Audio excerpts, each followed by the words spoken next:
This is the MagicWordPodcast.com.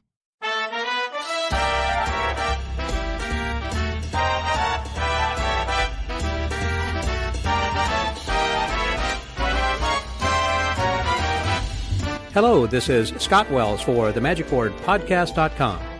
Well, this week we are going to be having a little bit different kind of a guest that I know is somebody that you're going to learn from. We're going to be talking about storytelling and developing your character. And it's not something that we hear very often from a lot of our guests. We talk about other kinds of things, but we kind of got off into a little bit of a tangent on this one, which I know that you're going to learn from, and we'll talk about this here a little bit later. But last week we had Dan Fleshman, who talked about restaurant magic. And you know, I've not had really quite the response in the past with many of my guests until I had Dan Fleshman on, because a lot of people apparently really like him and the kind of stuff that he does and what he was teaching. And so I got a lot of nice responses from listeners out there. And I always recommend that if you want to send something to me to let me know what you think about the guests that I'm having, that if you'll just go to themagicwordpodcast.com, and there you'll see a comment section below each of the blogs and give you an opportunity to say something, whatever that you happen to think, good, bad, or indifferent, or if you want to hear more of that or less of that type of conversation or that topic, or someone else you suggest that we might have, then that's fine too. Or you can write me directly. Just send an email to scott@themagicwordpodcast.com. Along that line, by the way, too, that I have been getting a few responses and as a result of me asking for some people to come back to me and let me know what they, if they have some stories that they would like to share where they have gotten into magic a little bit later in life. It seems that the majority of people have gotten involved in magic when they were quite young, and then they kind of, anyhow, most people are younger. And so I'm looking for stories of people who had gotten into magic later in life and kind of what they have done with it, or rather what it was that kind of got them interested to begin with, and then what they have done with it, what they plan to do with it, and how it really affected your life. You don't have to be a professional, but it could be somebody or something that developed into a very avid hobby of different kinds of things. Some people go off and become collectors, or they might necessarily not be a performer, but they like to do other kinds of things that have to do with magic. Anyhow, I'd like to hear from you. I'd like to hear some of your stories, and so if you'll just send me an email if you're interested in being on the podcast. I'm going to have about 10 or 12 people perhaps in total that will have some of these conversations and just answering those questions. How old were you when you first got involved with magic? And also, what was it that you saw that interested you the first time? And then what are you doing with it now or plan to do with it? So just kind of give me a quick synopsis and an email to scott@themagicwordpodcast.com, and I will try to set up an appointment with you when we can actually do a recording, perhaps over Skype. Be the best way of trying to do that.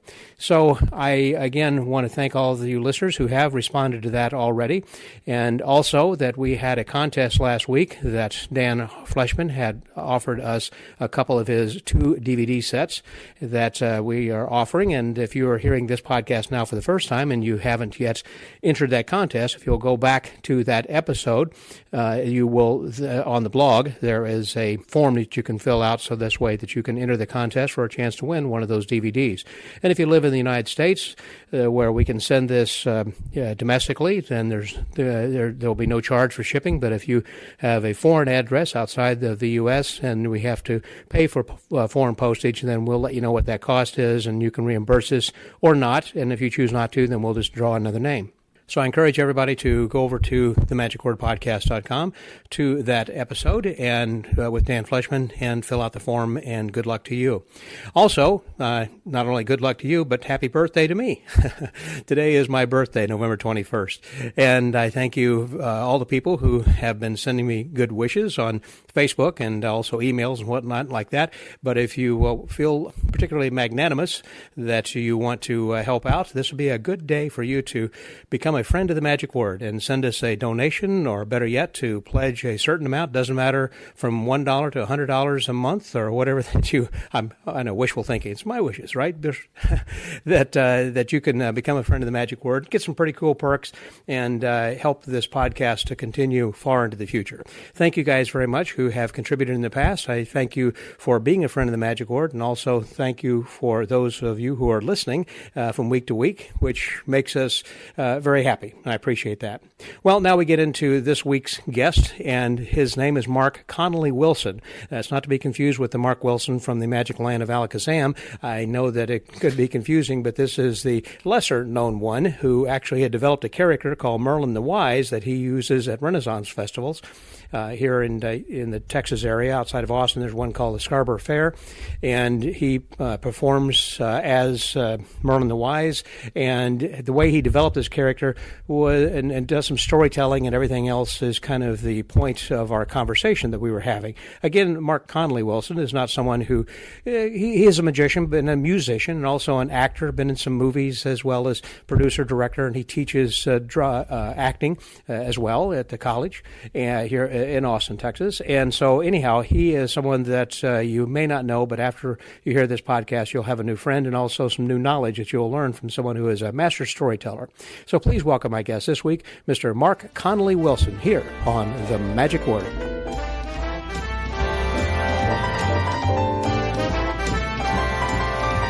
Hello, this is Scott Wells for MagicWordPodcast.com, and I am here today with Merlin the Magician. This is pretty fantastic, that to go back in history that long ago to talk with someone who is that old and he looks so much younger. You held your age there, Merlin. Well, it depends on what historical depiction of Merlin you go with. Of course, I don't always sound like this. I change my voice depending on what I'm doing. I just view myself as from way back when. And now I'm getting younger, so I don't really have to pay attention to how old I am anymore. Way back when? Yes. Okay. A long time ago, when the world was young.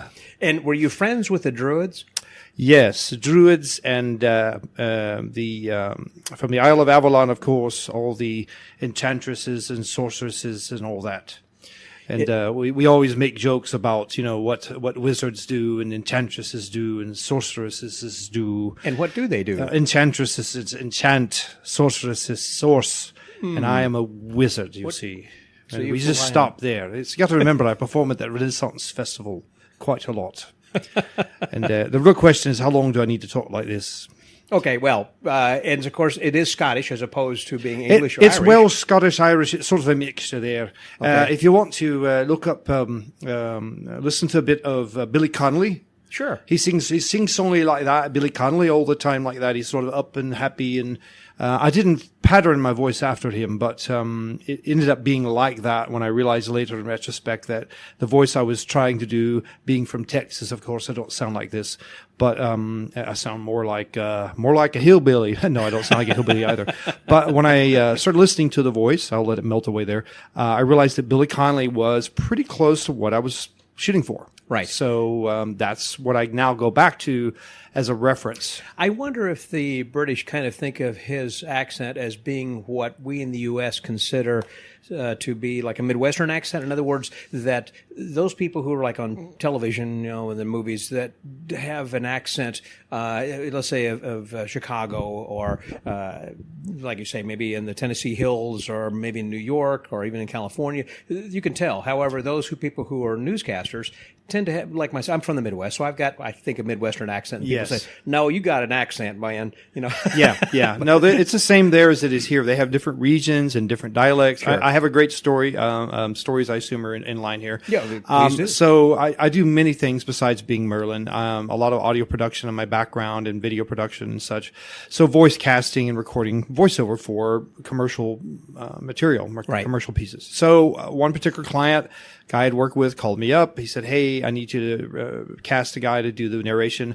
My clients are from Scotland, and they need someone that can, but they want to market this to an Irish demographic. So we need someone who's Irish to do the voiceover." Well, all I knew is I had been working with a guy in Dallas, Scotch Productions. I've forgotten the gentleman's name. It's been so many years since I contacted him and worked with him directly. But I used him all the time back in the day in the early 90s. And so I called up my friend. I want to say his name was Gordon. And I knew that he had an amazing Irish accent and an amazing Scottish. He wasn't American. He was obviously from over there somewhere. It was a genuine accent. He was a genuine accent. Okay. The thing is, I didn't really know, because I didn't at the time understand the dialects that well. I just knew he wasn't from America. And everything I heard sounded amazing. And so I said, can we have an Irish? Oh, yeah, no problem. You know, and he did a quick thing. And I went, oh, that's wonderful. And so we recorded all the voiceover. It was done, you know, I just sent him a copy. He recorded it, sent it to me. I sent it to my client. And then I got a call a week later. And the guy says, we got a problem. He goes, well, my clients are Scottish. And as soon as I played the file for them, they went, he's not Irish. And they started laughing, and they stood up in the boardroom and actually had a map, and they pulled down the map, and they said, he's from this village right here, this little fishing village right here on the coast. And they knew the exact village he was from in Scotland, because his Irish accent wasn't real to them. Sure. To us Americans, it was fine, you know, no problem. I've got a quick. And the other story. Yeah, well, I have two or three stories. I always tell them in succession. They kind of go together. Just things that pop in my mind because everything's sort of related. One of my, being a fan of film and all that, I grew up watching the original Lost in Space with Jonathan Harris. You remember, my boy, William, my boy, you know. Jonathan Harris, he's from the Bronx. Okay. Mm-hmm. That accent we hear him do as Dr. Smith is his best attempt at an English accent. He never could shake his Brooklyn accent, so to speak. So what he did was he neutralized it by trying to do an English accent, which he failed at. But it was this very classy, sharp, you know, I love the way he sounded. So there you go. Yeah. Well, I'm glad we talk about movies because I'm a movie fanatic also, and I'm sure there'll be some references before this conversation's over we might kind of go in and out of. But also, for those who are listening, that not only does he go by Merlin Magician, but my guest here today, of course, is Mark Wilson. Yes, Mark Conley Wilson. I'm an actor. I'm a musician, magician again for many years. I graduated high school in 1980, so, you know, about that time I started doing shows professionally. And in 2009, I believe, I started a Ren Fair career as a magician. And I would say that's when I really, truly... You weren't acting as Merlin at that time. You were just kind of doing some street magic, I did an audition. Yeah, I just did standard, you know, tuxedo, short hair, birthday parties. Tuxedo? Wait. You didn't wear a tuxedo, obviously, for the Ren Fest. Not for Ren Fair. No, up until that point, I did the standard magician thing. You know, right. I did birthday parties. I did occasional walk around, and it was pretty silly kid stuff, mainly standard stuff, you know, dressed in standard magician clothes. And 2009, there was an ad listing on one of the news feeds and one of the email lists. Hey, this Renaissance Festival is starting called Sherwood Forest Fair. It's in the Austin area, which is where I lived. Austin, Texas. It's actually in McDade, Texas. McDade, Texas is where it's located. It's just near Elgin, between Elgin and Giddings, on off of 21 there.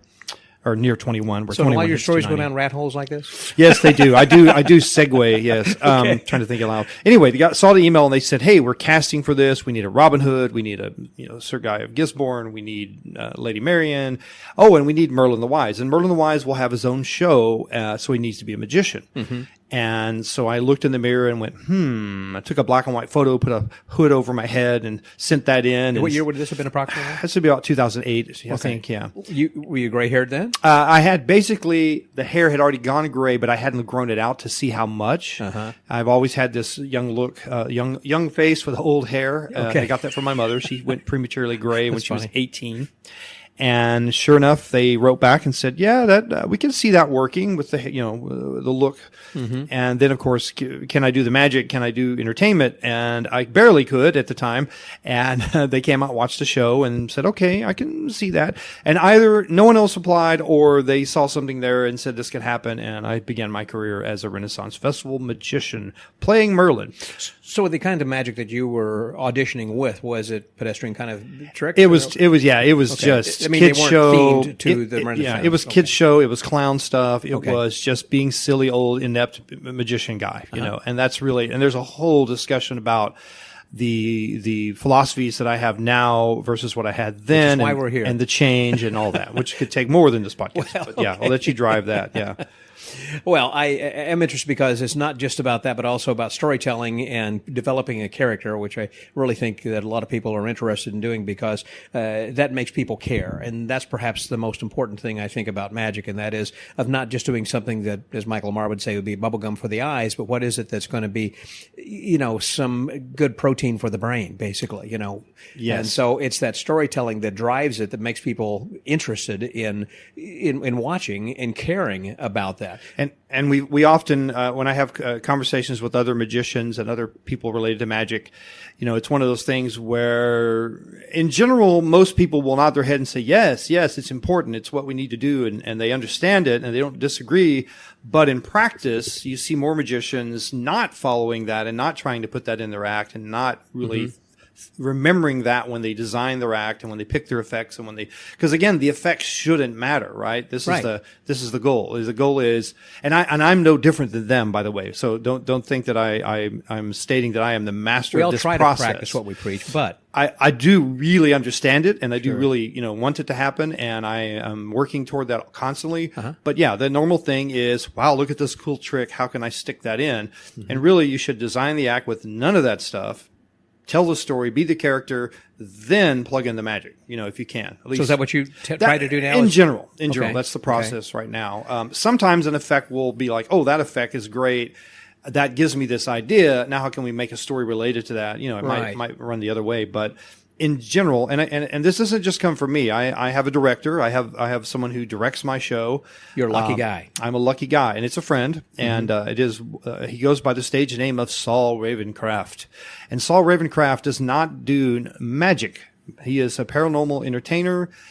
He goes down the rabbit hole, right? Yeah, and he's got his own radio broadcast. Got his own radio podcast and all that. And he's got a background. He's done the standard magician thing. He did that for years. He knows how to do all the slides and all the stuff. And he runs the museum in Austin. He appears at the Museum of the Weird in Austin, Texas as Saul Ravencraft. And he does tours for the museum and their little kind of interesting artifacts there.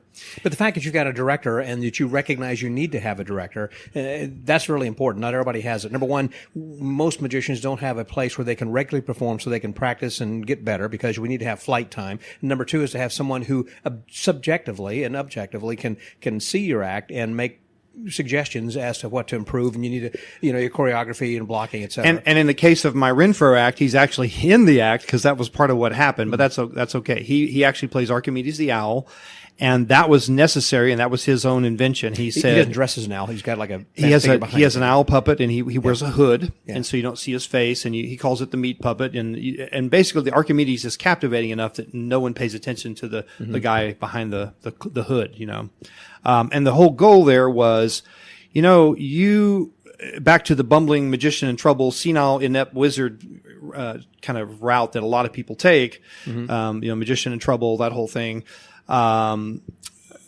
He said, you need someone that makes Merlin be dignified. We need to take all that trouble away from Merlin and make someone else be the troublemaker. So basically Archimedes is the one who does all the wisecracks. He's the one that causes the trouble, the mischief maker. Merlin knows is our mantra. Merlin knows. And so Merlin remains dignified, and now he causes the problems. So Merlin's not a buffoon. I'm the straight guy. I'm not a buffoon. Exactly. And whereas before, if I'm by myself on stage, I can be entertaining. I naturally have that, kind of basic ability.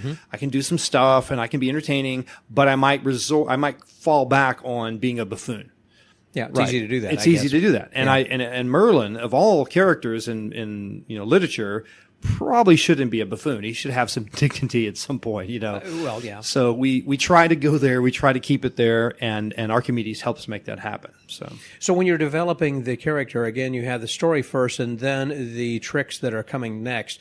But it sounds like that once they hired you, you had already had some tricks. How did that? We changed the way we presented some of the stuff we had, and then we took things that should be presented one way, and we changed the way we presented them. For instance, a real simple example would be, I've got to go back to what, my magic history. What do you call that thing that I've been doing? I forget what it's called, all the, silks, the silks jumping around, and what's the official word of that effect? I forget. All like the Sean Begonia stuff. You're talking about the Dancing Hank? Yeah, Dancing Hank. Yeah, Thank you. okay. Dancing. The classical name is Dancing Hank, and I'm familiar. Like I saw Calvert's setup, and Fred With Donaldson Casper, and all that.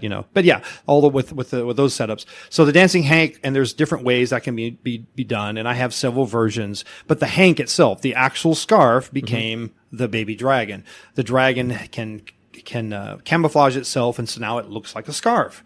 And so now we're chasing this baby dragon around. And so that's kind of a thematic or a running. The story, the script of the current show that we're doing right now, the story is called Merlin and the Dragon. That's the name of the script. And it is written by my friend who does, his name is Chris Walden, by the way. Yeah. He performs as Saul Ravencraft. He wrote the script and he basically took these things that we had, these sort of disjointed pieces of magic, and made them into a cohesive story. Right. Yeah. Now, do you keep the same story, or do you change that year after year? I mean, No, that's the act. It's an act. Okay. It is scripted. I could sit here and rattle off all my lines. But when people come Yeah. back year after year, it's the same script.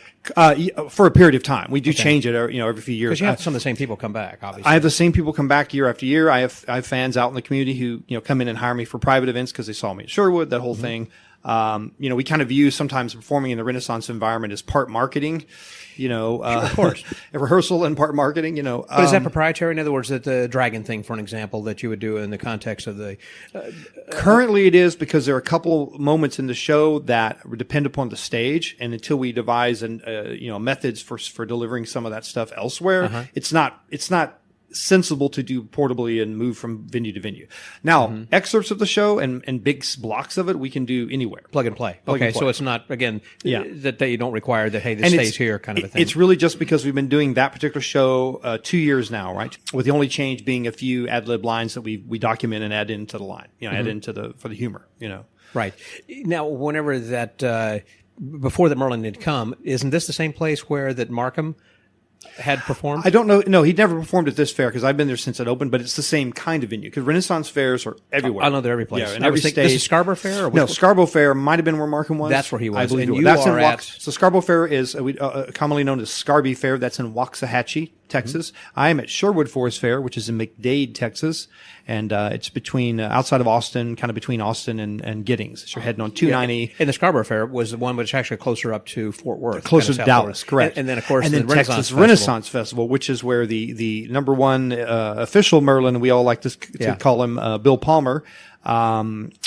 He was at Texas Renaissance Festival since like the 80s, I believe. Right. I think he Yeah. was there for about 25 years before Yeah, he finally 25 retired years. and hung it up. That and was he'd kind of done everything. And yeah, he was really the ultimate. And Bill Palmer was the great. and I know him, and my friend Chris, who does Saul Ravencraft, actually knows him quite well, and so we share notes from time to time. I did have the opportunity to perform with him one night and be on the same stage with him when he was doing a lecture out at Richard Garriott's property there at his his recreation of the globe, which is Okay. really cool. Before he moved to Yes. New York, has Yes. he come back ever? Yeah, I don't know if he ever came back. I haven't checked in with him in a while. Because I know that Brad Henderson was a curator of all of his magic Yes. museum. Yes. Did that go with him, or some of that still in? I don't know. I talk to Brad. I talked to him a couple times at a couple of meetings, and of course I actually had met Richard years ago. We're talking of Richard Garriott, of course, who And went Richard to the Garriott moon. was an astronaut, and he Yes. was also the creator of a gaming company. Yes. He had his own company and did a lot of famous things back in the video game industry. And that's where I started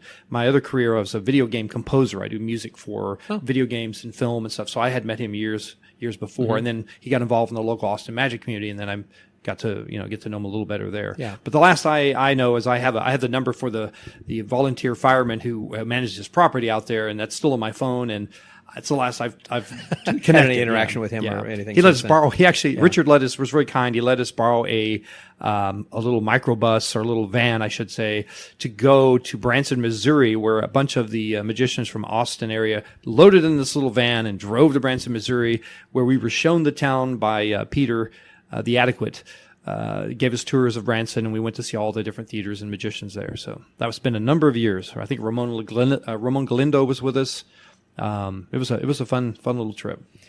Yeah, and Ramon Galindo is another fellow, by the way, that, I would love to get a chance to talk with him because he's, 94, 5, Yeah, he's 6? getting up there. He Yeah, is, and he yeah. was the one who, I think, started Parakeet Magic. Yes. And also was a tailor and had Yes. made a lot of wonderful clothing and everything, with toppets and bird pockets Yeah, and everything like that. I actually failed on going and getting a gift. He actually he said he would give me a gift of a certain suit he had that he thought would fit me that had toppets and such already installed, and I never did hook up and get over there to get it in time. So, and at this point, the problem is I don't really perform in normal street clothes. Right. So I have custom costumes. My lady, who's also helps me in my show, she is my seamstress. She's made me 2 or 3 outfits. I was going to say, when you're out there in the heat, they probably. Yeah. I remember, for an example, after Markham had died, and they had some of his costume things. They were just in shreds. You can just imagine with it's rough, the sweat and everything. It's rough. Yeah, you can only wash them so many times. It's a rough environment. It's not. Yeah. It's not for everyone. When people ask you questions, I guess like as Merlin. I mean, did you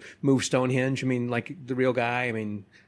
You just kind of come back with answers, So have you done a lot of research, obviously? A little bit. I mean, the good news about a character like Merlin is it's very open. I did enough research to realize that in many areas it doesn't really matter. Yeah. I remember Bill Palmer advising me on this same topic. He was saying basically that, people will start talking to you in Welsh.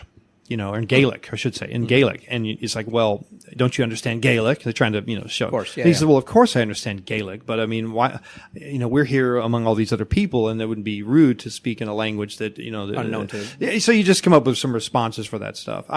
But for the most part, all I care is I'm dealing with sort of 2 masters or 3 masters. I'm dealing with my director, I'm dealing with myself, and I'm dealing with the fair. And the fair environment typically has a very historical, our entertainment director is very much about everything being period accurate. Okay.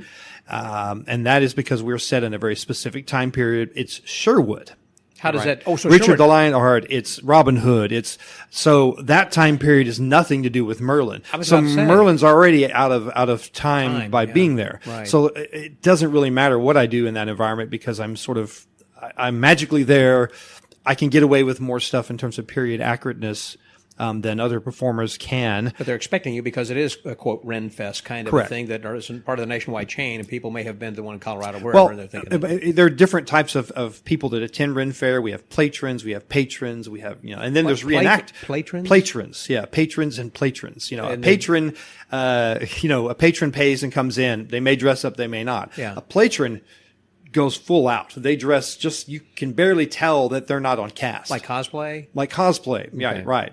And then the joke is a stormtrooper in a kilt, So you'll see everything from a stormtrooper in a kilt to Seriously? Period reenactment, Wow. Yeah. Okay. It's a different environment. Yeah. Yeah. And for magicians, it's very different. The performing environment is different. It's a totally different measure of success, I guess. Mm-hmm. And that's where I feel like I am different even than other Ren Fair performers. Like my goals for what I want to consider to be a good show are very different than what I would consider a standard magic show.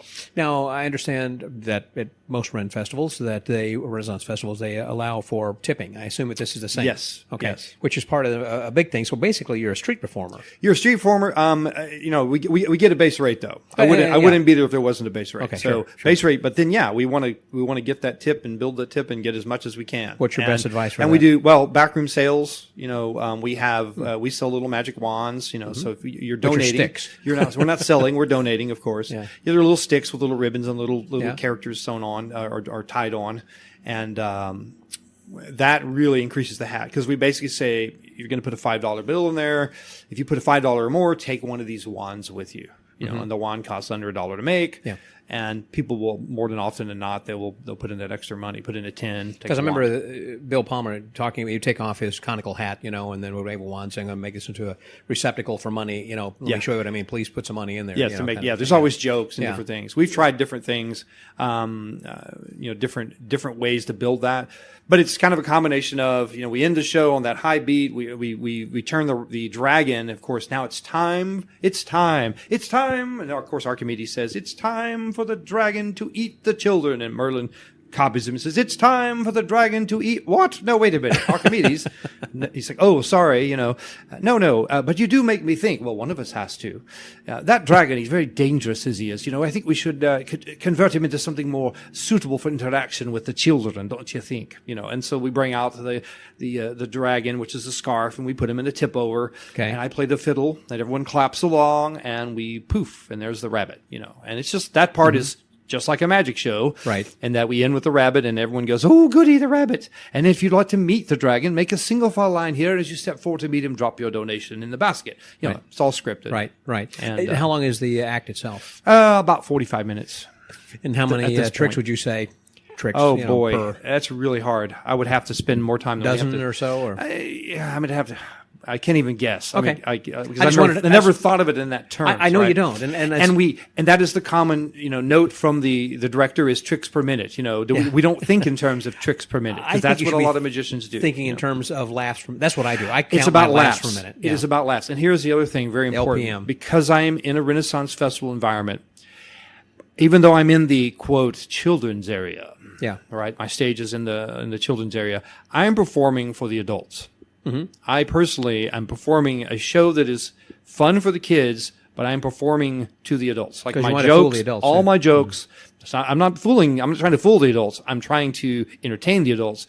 And all my jokes are way up here, adult humor that is completely masked, where you would never see anything bad, and I'm trying to make sure they're having a good time. Kind of a double entendre, I guess. Double entendre, okay. Yeah. And if they are having a good time and they get some of our little jokes, and not all of them are dirty. I mean, they're some of them are. One of the more funny ones I feel is I simply read. All right, I'm going to make a scroll appear.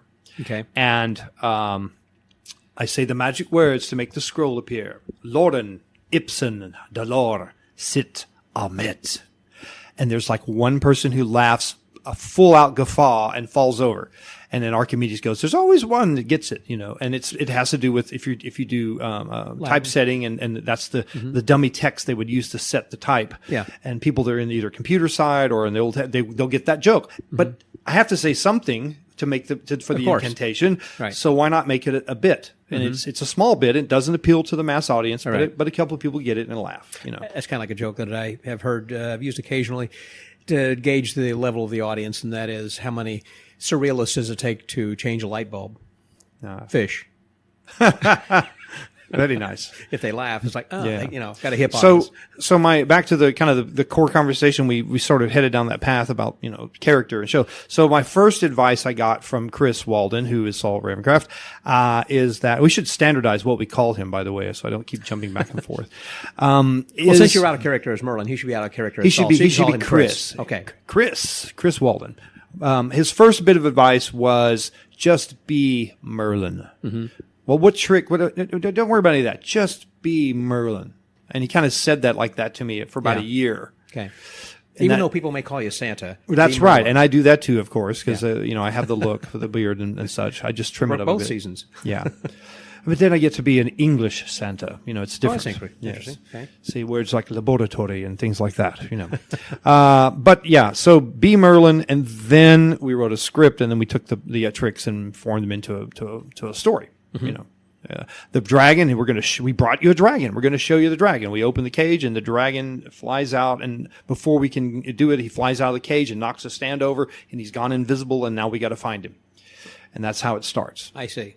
So I create a little bit of drama to begin with. Total something drama happening, and then you have that as a running theme. Crash, bang, boom. Sure. That's really good. That's good. And the storytelling is something I think is really important. That was what we were talking about a few moments ago before we actually started to talk about on the podcast here with this. And we were talking about how that you have to have emotion. It is better to sell emotion than it is a trick. So this way people will remember that. Well, yeah, the whole thing is you have to get your audience to be invested in what happens to the characters. And this all comes from, filmmaking and storytelling. I teach filmmaking. I worked in that world as an actor, both in film and such. And then the stage stuff is something I kind of always did on the side, and music is something I did on the side. I kind of have all these different disciplines that seem disconnected. That as I more and more I do it, the more I realize they're all the same job. It's just different parts of the same job. But you have to go back to context to give your audience some context so they care about what happens to the characters. It's really that simple.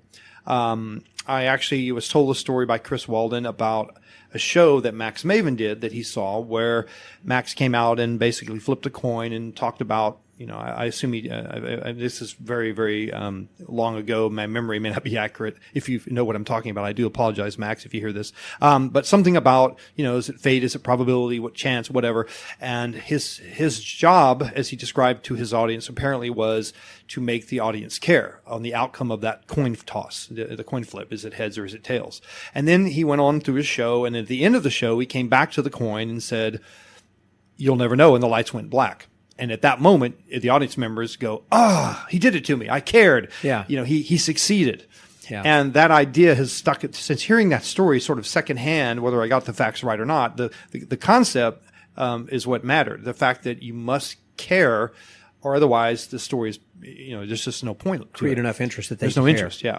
And so I did a similar thing for a lecture I had to do for a class of editors. So I taught film editing for a while. Post-production is kind of my specialty in film, which is, the editing and sound, and I do music composition and scoring, all that.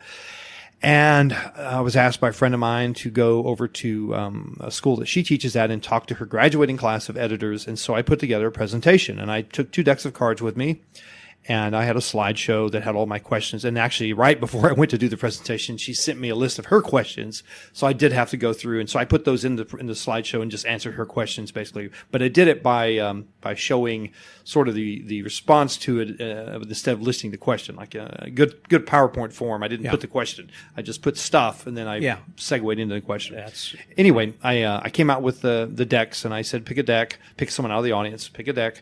Red or blue. Red or blue. They open up the box, do like I do, and now we're just going to one-handed just drop cards, and then when you feel compelled, just stop on a card. Doesn't Choose a matter pill, Neo, red or blue. Yes, exactly. Choose a pill, yes. And so we end up with 2 cards.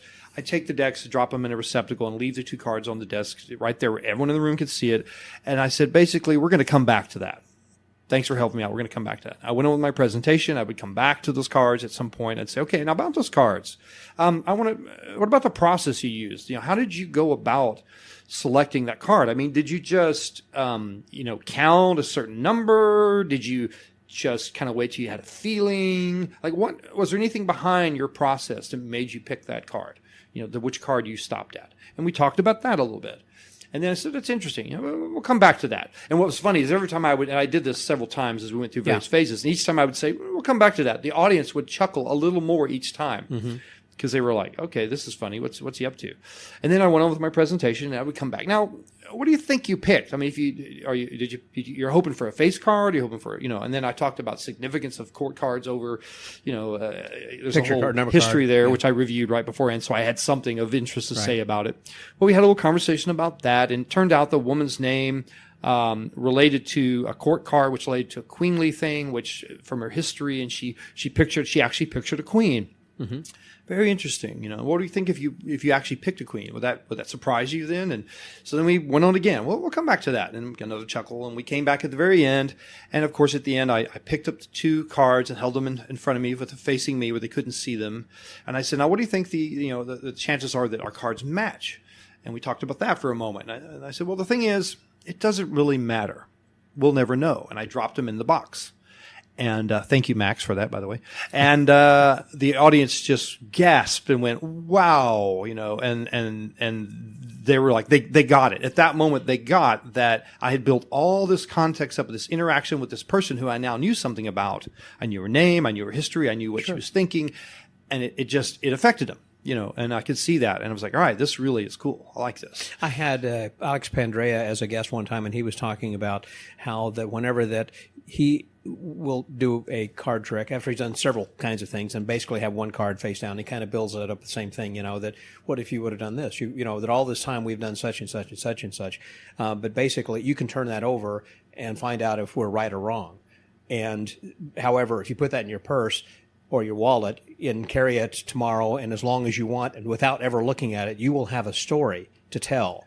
That's right. So this way that the story may be more interesting than the fact of you knowing what that is. It's kind of like Schrodinger's cat, So another story that relates to this that's unrelated, which is I just heard this sometime talking about filmmaking, Alfred Hitchcock. Sure. Alfred Hitchcock was supposedly known to have said, you show some guys sitting around a table and you put a bomb under the table. You show the bomb. Right. The bomb goes off. You get 3 or 4 seconds of, oh my God, the bomb blew up. Oh my God, that's what you get. Mm-hmm. That's the bang for buck. Mm-hmm. But if you show the bomb and then you show the same guys sitting around the table and they start talking about baseball and they keep talking about baseball. Right. And you're like, don't talk about baseball. There's a bomb. Don't you guys know there's a bomb? There's a bomb under the tape, but they're talking about baseball and you keep showing, you get 10 minutes of or whatever the tension. Time was, of tension, right? So you get a lot more bang for bucks. There's a joke there, bang for buck.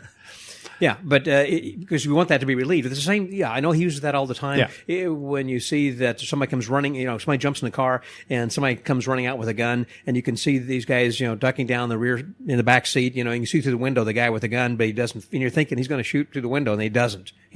So it's just you kind of squint your eyes a little bit, like I know there's going to be a loud bang and nothing happens. Yeah, something's going to happen. So the same kind of a thing there that you kind of build. Or they do that where they pull out the gun and then the balloon pops. Why they build the tension as a joke, to scare you. Yeah, something completely different like that. Phantom of the Paradise, one of my favorite films. They actually argued over this scene, but there's a scene where Brian De Palma, of course, known to rip off Hitchcock, in homage. There's a scene where the guy's in the shower and the Phantom cuts the shower curtain with the knife, and then all of a sudden you hear a pop, and he takes a plunger and sticks it on his face, and then threatens him, if you ever do this, I'll kill you, or whatever. Okay. But he was supposed to do one thing with the knife, and then they argued, and so they compromised by using a plunger. Okay. But you get a pop. It's kind of scary, but funny at the same time. That's interesting.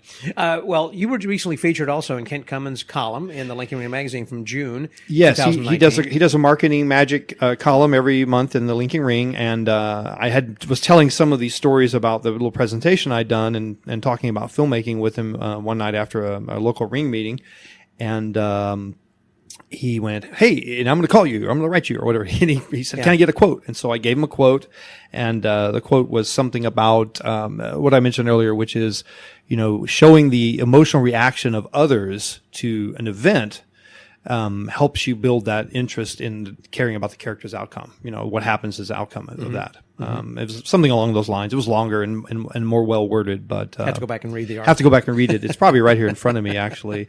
What did I say? Yeah. Oh, yeah, here it is. What is important and necessary is to show the emotional reactions that come about as a result of the events that unfold in a story. By building context, we can make the audience care about what happens to our characters, and we can make them feel the emotions more intensely by focusing more on the emotional reactions of the events. Basically, there you go. So what do you mean by that? It's kind of what I've been saying. I mean, if you don't care about, well, first off, it's about relating to, because the goal is always to make things more relatable to a wider audience. So if you do something that's only to a small audience, you're limiting yourself. So you want to make sure that I use songwriting as an example. That's something else I do. When you write a lyric, that's why we tend to have all these love songs, because at least people can relate to love songs. It's like we all have that emotion. We all have. If I wrote a song about a very specific thing, then it wouldn't be as accessible to the masses. So it's similar to this. When you tell a story, you want to appeal to as many people as you can. They need to have experiences that they can share or relate to, and so by showing the reactions, the emotional reactions that other characters happen as a result of an event, you get more mileage for your time, within the story, and they care more about the characters. Right. Does that make sense? It does make sense. It does make sense. That is something that Penn Jillette, I believe, had talked about. I think he's either had it in a lecture or was in writing. I've read this or heard this from somewhere, having to do with about the same thing, basically, of making sure that you appeal to an audience on an emotional level and not necessarily just on a plastic level. It should be something that's deeper. I think that's why that we as magician we'd be using a person's ring. For an example, you borrow a finger ring because that's personal. That's something it's a personal item. Yeah, right. They carry with them, forever. Well, it seems like it from the time they're married until whenever. But it's something they wear all the time. My point. Just like a name. You talk about write your name on the card. You're trying to personalize it. Yeah. It's kind of a poor way of doing it. My favorite card effect is where you spell their name. What's your name? Mark. M-A-R-K. Well, it didn't work. Oh, wait, it's your name. You spell them out. Right. And yeah. Right. Yeah. So it personalizes, I think, because it happens to have something to do with them. Because otherwise, it would be, again, like Michael Morris said, bubblegum for the eyes. It's something that you need to have something that's going to be more of an emotional hook that you have to have that people will remember for a lot longer. Just as you were saying, as you're building the suspense and talking about with the cards, and you'll come back to that a little bit later. So it is going to become a running theme, because after a while, to our investors, like, I've listened to this so much, there's got to be a payoff here, and the payoff is just mystery. The payoff, there is no payoff in a way. Yeah. Like, no, you jerk. No, but no, it paints a bigger. It's a more important message, and that's the thing. I'm trying to, these are potential. In that particular case, it's a class full of editors. Editing is storytelling, right? Yeah. And so they need to understand what's important about storytelling. And back to an example I like to use is a death. Let's say you have three main characters who, let's say you watch the film, and because of the way the story's been told, you have the same amount of knowledge and commitment or investment in each character, all three characters equally. You care about all of them, and then one of them dies. Okay. You feel, because that character died, based on the level of investment, right? Right. However, if they died and then you move on with the story, you get a little bit of sadness because that character died. However, if you spend time in your story focusing on the other two characters' reaction to the death of the third character, now you take it to a whole other level, because you cared about that character and you cared about these two, but now you really seeing their agony, how much they're affected by the death of their friend, and it's a whole nother level of emotional reaction. Right, because it's not just your reaction, because yours maybe... You're living it through them. Exactly. Yeah, and you're seeing their agony, their sadness, their...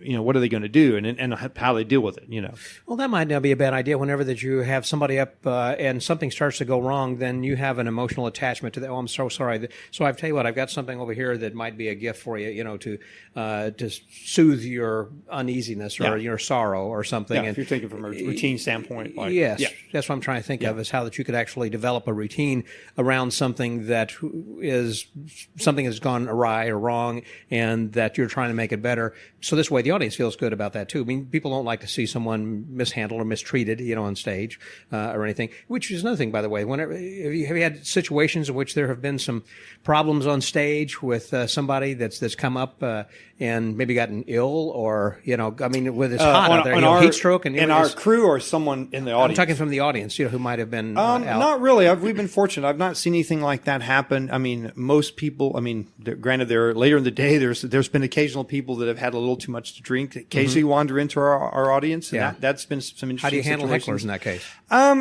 I have Archimedes. I don't have to. Oh, okay, well that's nice. And Archimedes is mobile. Archimedes he's got a the bird arm illusion. So he's got the Archimedes on his arm. Yeah. And he's a big hooded figure. He's kind of like Dead Bob. Very much like Dead Bob. Yeah. Though that was never the design by any means. And he has been known to Chris has been known to quote that Dead Bob did not invent that form of puppetry. Just in case anyone ever wondered. Yeah. It was around longer than he's been. The Japanese had that. I think back. Yeah, I think it's way back when. Yeah. But anyway, he will wander out into the audience and deal with it. Probably more applicable though is the little kid that gets a little too belligerent or is disruptive and ruining the show for other people. Yeah, set him down. Or? He'll make a couple of comments, and he's on a mic, but the mic is under his hood, and he will wander out into the audience and then just lean over the kid. And if he addresses him first, and that doesn't do it, then he'll flip the mic off and say, if you don't sit down and be quiet, we're going to have, he'll pull him stronger. Much stronger in dad voice. He calls it dad voice, There was that one time when, this is a good story. I wish he were here to tell it. We had we did have a dad that wouldn't shut up. He just was oblivious to the fact that there was a whole crowd of people there trying to watch the show. No, I don't think he was drunk. He was just being belligerent. He was just yak on his phone or something. Okay. And Archimedes like, sir, we're doing a show here, and he just kept on going. And sir, and he walked over and stood right in front of him and looked down and, sir, we're doing a show here. And finally the guy got quiet, but he was not happy about it. Okay. And he may have said something else, even more cutting. But at the end of the show, when the kids line up to come meet the dragon, to pet the dragon, the rabbit, the guy kind of stood at arm's length behind everyone and had his little kid with him. Yeah. He had brought to take the show. And the little kid came up to pet the dragon. And you hear him telling the kids something along the lines of, now it just goes to show you that you don't have to take no blank from anybody, no matter who they are, from any man, even if that man is an owl. Wow. And he was like, wow, Archimedes cut really deep. He emasculated that guy. So, it was pretty funny. I don't know what his thing was. He didn't understand that he was ruining it for everyone else. So that's it. I mean, we've not had any, most audiences are great. They're there to have fun, and we're there to have fun, and that's what you do. Sure. Yeah. I would just think that people, in costume act differently than when they're out of costume? It's just I know like people They can be a little more rowdy, yeah. Yes, my Yeah, point. yeah. Yeah, and they start trying to talk with you in I mean, we are in the kids section, so we do get a lot of family audiences. Sure. I have some friends that were not families that we sort of said, hey, you should come to our show. Come to the 4:30 show. We try to get them in the late show in the day because by then a lot of the kids are no longer there, so you can have more of an adult and show. we can do a little more. Yeah, we're a little more unbridled, so to speak. Yeah. There are some kids usually from the Ren Fair community that come out. They come out and they'll watch the show. You have to watch them because they know all the lines because the jokes are scripted and everything's scripted. So they start calling out the lines before you're ready for them to. Sure. Yep. And on the 4:30 show, it's still not like it's not rude or adult or X-rated. Oh no, by by any of course. means. Yeah. No, it's totally children and family friendly, totally fine. It's just the innuendo can be a slight bit more, and it's very we're talking very minor, very clean. Mm-hmm. I could do the show in a church and not feel bad. Very same thing. Yeah, yeah. Now, do you use any of the same kinds of magic tricks in your Santa routine? I haven't so far. Other than there was a few years back, I did some magic as Santa. I've not set up an offering, and I'm hired as sort of a high-end corporate Santa, so I'm just there to be Santa and wear a really nice suit and do lots of photos. So that hasn't been the really case. kind of a photo op kind of a thing. You have the kids come and sit in your lap and tell them what you want for Christmas. Yes. Kind of What do you want for Christmas? Get your photo and then all that. Right. So it really is not a magic Santa. Not a magic Santa. I did it a few years back for one or two shows just because that happened to be the timing was right and someone asked and I threw together. I had a couple of Christmas effects, but that was really back to the opposite of what we're talking about, where I went trick 1 followed by trick 2 followed by trick 3. And ho, ho, ho, I'm Santa. There really was no direct tie-in. It was a bit of a stretch. Right. Now, I know that Bill Palmer had traveled abroad, and he had performed Merlin in the UK, and I think he may have in Germany. I'm not sure where all he has. Have you been anywhere else outside? I have Sherwood, not. or? I've worked at about 3 or 4 different fairs. I visited a couple others as well. I visited TRF. I visited Scarby. My stage mates, the people I share the stage with, they're a performing act called Foolhardy. Okay. They do magic and clowning. They're medieval clowns, and they're good friends of mine. I've been working with them on the same stage now for like 6 years, 7 years, something like that. Mm-hmm. They performed at Scarby for many years. I went down and I would go visit them and other friends at Scarby. And also being a musician, I have friends within the Renaissance Festival community that know me as a musician behind the scenes after hours. And so I go and hook up with those people and we get together on music fronts. Right. I visit Texas Renaissance Festival. I perform at a small festival in San Marcos called San Marcos Celtic Fest. It's once a year. I do Merlin there, and I also am the entertainment director of a very small festival that's trying to get up and running. They're on their second year, called Evermore Fair. So I not only perform, but I also help find the other acts and book the other acts, and we've done that now year 2. Just did that. And then I also worked at a fair called Avalon Fair in Kilgore, Texas. I did that about 3 years as Merlin, and they're an Arthurian themed fair, so that was kind of fun. That makes sense. It was a good fit. But logistics, this sure would change its schedule, and so I couldn't be 2 places at once, even though I'm Merlin. I know it's that excuse. And so I couldn't continue that fair. And I also did this year for the And first. they got somebody else who's taking that place? Who doesn't know They have other magicians. Yeah, they don't have a Merlin, but they have other per se. magicians. Okay. Yeah. I did do a new fair this year. Myself and my lady both went, and it was really awesome because I booked the job, and it was in Gainesville, Florida, and it's at Hogtown Medieval Fair, and they've been around for 25, 30 years. And they're on the Alachua County Fairgrounds there. But I hear they're going to be moving to a new venue, and it's a huge event. They've been there for years, as I said, and someone said that they alternate themes. One year is historical, the next year is Robin Hood, the next year is it's not the same thing every year. Is Arthurian. Every year alternates, but they cycle between those three different topics. Mm-hmm. And so the Arthurian year was up, and they were like, "Hey, we want a Merlin." And someone that I've made friends with in the Renaissance community said, "Hey, I know a Merlin." Right. And so they called me, which was nice. And we basically went and did a Disney vacation. And here's the beautiful thing: is the show it was booked, and then they went, "Oh, by the way, do you actually do any magic?" Well, because I'm just going to walk around and be Merlin. Yeah. And I'm like, oh, well, as a matter of fact, that's the thing I do. It's probably stronger than my stage show. It's just walk around stand up magic. Yeah. I don't do a great so close-up you did show, that for them, too. but just stuff in my pocket and walking around and interacting and doing all that. So I did that too, of course. And I also did their commercials. I did their voiceover for their commercials, which was quite a feat. They had 2 pages of dialogue I had to fit on 1 page. Well, talk kid like Bill, and it was very fast. Have you ever gone to storyteller events? I know that they have these festivals also, it's kind of like, I guess, bluegrass festivals and things, but there are storytelling conventions or events. Do you know what I'm talking about? Yeah, I've heard of them and I know about them. I have an actress friend, Bernadette Nason. She was the clipboard lady in Miss Congeniality, I believe. And she is a professional storyteller. That's what she does a lot of her time when she's not acting. That's a specialty. It's especially, and I know they have all sorts of events like that. I am not a storyteller. Like, I don't off the cuff tell great stories. I'm not practiced at it. Though I might be okay at it if I got into it. But yeah, I've never been. Do they have a storyteller at the Sherwood Forest? Yes, it's sort of changed. That person has changed. Nobody that I feel like is the storyteller. Okay. I feel like Saul Ravencraft is the best storyteller I know personally, and he's quite good at it. He does tell very good stories. Yeah, I mean, the he's fact great that stories. when he curates that museum over there, the Museum of the Weird, just going through that. There's two sides to it. There's, first off, you need to be a great speaker and a great storyteller in the way you tell the story, but then you need repertoire. And I can do this telling. I have the voice, I have the diction, all that. I don't have the repertoire.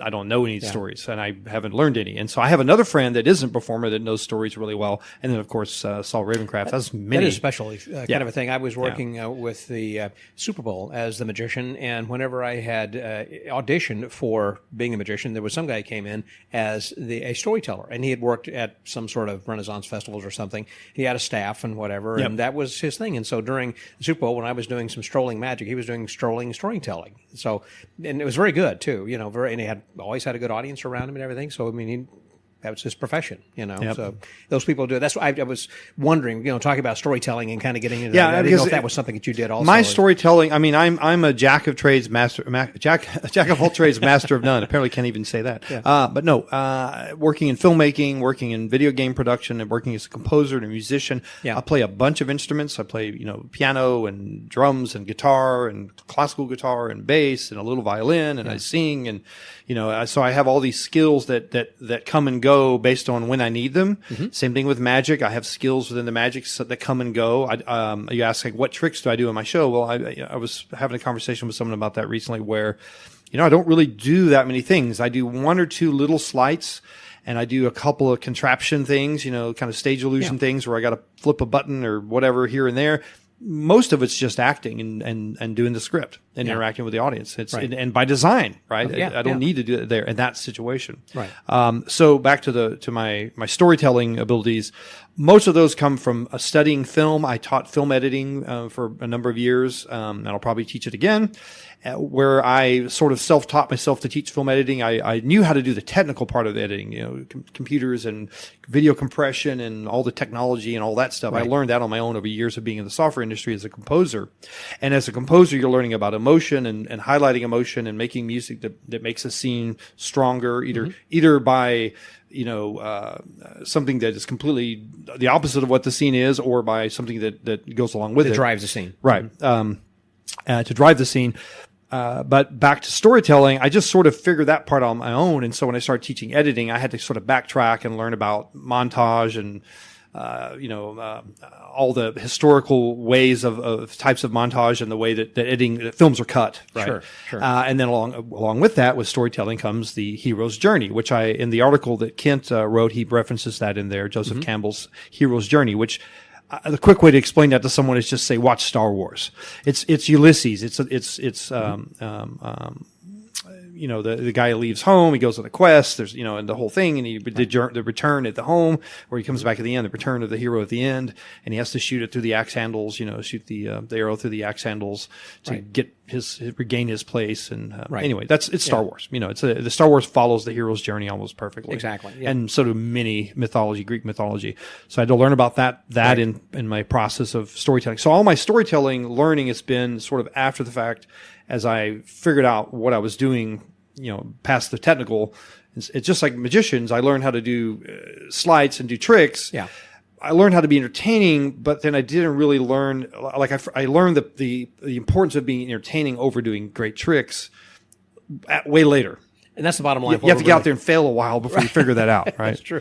That's true. That's the bottom line, really, what we've been talking about over there is just about of what is important within magic, and that is of making sure that you have that emotional hook, and that's something that people will remember as well. So as we wrap up over here, that since it's called the magic word, so what is your philosophy of life? What is your magic word? My magic word. Skeza bath void liptic masnazola. That's the magic word I use. Oh, but you mean philosophy-wise, yes. Be true to yourself, be true to others, be honest with everyone, and always smile. I like that. I like that. Yeah. Because you're smiling now. I am smiling That's now. good. Well, thank you very much, Mark. I appreciate you being my guest here. 'Tis my pleasure. And so there you have it, ladies and gentlemen, boys and girls, moms and dads. There was Merlin Magician, also known as Mark Conley Wilson. There we go. Not to be confused with the another Mark Wilson. And I have an IMDb for those that wish to look it up. IMDb, look me up, Mark Conley Wilson. And one last little plug. Yeah. I just did a feature film called, and I kid you not, this is the name of the film, Virgin Cheerleaders in Chains.